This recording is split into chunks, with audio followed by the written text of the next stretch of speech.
राज्यभर सध्या उन्हाचा चटका बसताना दिसतोय. अनेक जिल्ह्यांचं वातावरण तापमान जे आहे ते 40 अंशाच्या पार गेलेलं आहे. नेमकी काय ही परिस्थिती आहे, कशामुळे एवढं तापमान वाढलेलं आहे आणि पुढील परिस्थिती काय असणार आहे?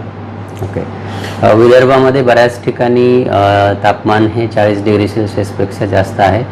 ज्यामध्ये अकोल्यामध्ये 43 डिग्री सेल्सिअस आहे, अमरावतीमध्ये 42 आहे आणि इतर ठिकाणीसुद्धा 40पेक्षा जास्त आहे. मराठवाडा आणि मध्य महाराष्ट्रामध्ये सुद्धा तापमान 40च्या वरती गेलेलं आहे, ज्यामध्ये परभणीमध्ये 41 डिग्री सेल्सिअस, मालेगावमध्ये 41 डिग्री सेल्सिअस आणि इतर ठिकाणीसुद्धा 38-39 डिग्री सेल्सिअसपेक्षा जास्त तापमान आहे. आणि कोकणचा जर विचार कराल तर कोकणामध्ये 35-36 डिग्री सेल्सिअसपर्यंत तापमान आता मागील 24 तासांमध्ये नोंदवलं गेलेलं आहे. आता हे जे तापमान वाढतं आहे हे साहजिक आहे. या दिवसांमध्ये तापमान वाढ ही होतच असते आणि आता जे डिपार्चर आहे किंवा सरासरीपेक्षा हे जे तापमान आहे हे 2 ते 3 डिग्री सेल्सिअसने जास्त आहे. आणि जरी हे 40पेक्षा जास्त असलं तरी हीटवेव्हचा जो क्रायटेरिया आहे किंवा उष्णलहरीचा जो क्रायटेरिया आहे, ज्यामध्ये पहिला क्रायटेरिया असा असतो की 40 डिग्री सेल्सिअसपेक्षा जास्त तापमान असणं गरजेचं असतं आणि दुसरं म्हणजे ते सरासरीपेक्षा जवळजवळ 5 डिग्री सेल्सिअसनी जास्त असणं गरजेचं असतं. तर आता जे ते सरासरीपेक्षा जर आपण काढलं किती जास्त आहे किंवा कमी आहे, तर असं दिसून येतं आहे की तापमान हे 2 ते 3 डिग्री सेल्सिअसनी जास्त आहे, ते 5 डिग्री सेल्सिअसनी जास्त नाही आहे. म्हणून आपण अजून हीटवेव्ह दिलेली नाही आहे, परंतु येणाऱ्या 2 ते 3 दिवसांनंतर काही ठिकाणी हीटवेव्ह क्रायटेरिया सॅटिस्फाय होण्याचे चान्सेस आहेत आणि त्यावेळी आपण हीटवेव्ह देऊ. जरी हे तापमान हीटवेव्ह क्रायटेरिया सॅटिस्फाय करत नसलं तरी नागरिकांनी काळजी घेणं गरजेचं आहे. सर, कोणत्या जिल्ह्यांमध्ये आता सर्वाधिक तापमान नोंदवलं गेलेलं आहे आणि पुढच्या 2 दिवसात या जिल्ह्याचा तापमानाचा पारा किती अंशांपर्यंत जाऊ शकतो? ओके. अकोल्यामध्ये आता 43 डिग्री सेल्सिअस इतकं तापमान आहे, ते सरासरीपेक्षा 2.4 डिग्री सेल्सिअस इतकं जास्त आहे आणि येणाऱ्या 3 ते 4 दिवसांमध्ये हे तापमान 45पर्यंत जाण्याची शक्यता आहे आणि ज्यावेळी ते तितकं होईल त्यावेळी नक्कीच हीटवेव्ह आपण त्या डिस्ट्रिक्ट्सला हीटवेव्ह वॉर्निंग्स देऊ. सर, काय नेमकी नागरिकांनी आता या 2-3 दिवसात, पुढील 5 दिवसात नेमकी काय काय काळजी घेणं अपेक्षित आहे?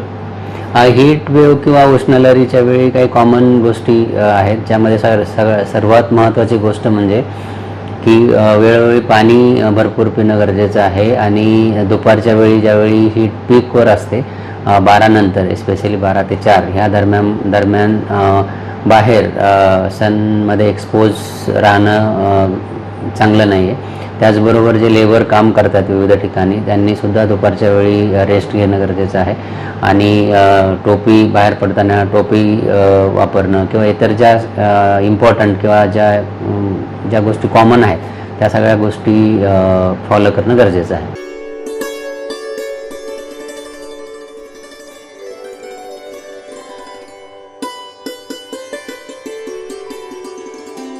आला उन्हाळा आला. आता आपल्या प्रकृतीची काळजी घेण्याकरता युनायटेड फार्मसीचा गुलकंद उपलब्ध झाला. या गुलकंदामुळे आम्लपित्त, डोकेदुखी, लघवीची जळजळ, शरीराचा थकवा आणि शरीरात होणारा पित्त यापासून तुम्हाला निश्चित आराम मिळेल. तेव्हा मेडिकल स्टोअरमध्ये आणि सर्व जनरल स्टोअरमध्ये युनायटेड फार्मसीचा गुलकंद त्याची मागणी करा, कारण तो कन्नौजच्या विशेष गुलाब पाकळ्यांपासून बनविण्यात आला आहे.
नमस्कार, मी रोहिणी निनावे, लेखिका.